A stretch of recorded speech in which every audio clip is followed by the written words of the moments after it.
யோவான் நற்செய்தி அதிகாரம் 12 இறை வார்த்தைகள் 1 முதல் 11 வரை. பாஸ்கா விழாவுக்கு 6 நாளுக்கு முன்பு இயேசு பெத்தானியாவுக்கு சென்றார். அங்குதான் இயேசு லாசரை உயிர்த்தெழ செய்தார். அங்கு அவருக்கு விருந்தளிக்கப்பட்டது. மார்த்தா உணவு பரிமாறினார். இயேசுவோடு பந்தியில் அமர்ந்திருந்தவர்களுடன் லாசரும் இருந்தார்.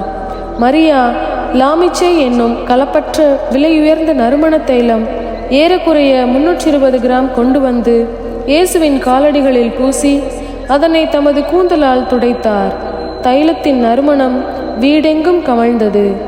இயேசுவின் சீடருள் ஒருவனும் அவரை காட்டிக் கொடுக்க இருந்தவனுமான யூதாஸ் இஸ்காரியோத்து இந்த தைலத்தை 300 தெனாரியத்துக்கு விற்று அப்பணத்தை ஏழைகளுக்கு கொடுத்திருக்க கூடாதா என்று கேட்டான். ஏழைகள் பால் கொண்டிருந்த அக்கறையினால் அல்ல, மாறாக அவன் ஒரு திருடனாய் இருந்ததால் தான் இப்படி கேட்டான்.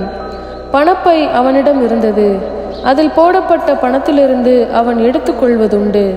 அப்போது இயேசு, மரியாவை தடுக்காதீர்கள், என் அடக்க நாளை முன்னிட்டு அவர் இதை செய்யட்டும்.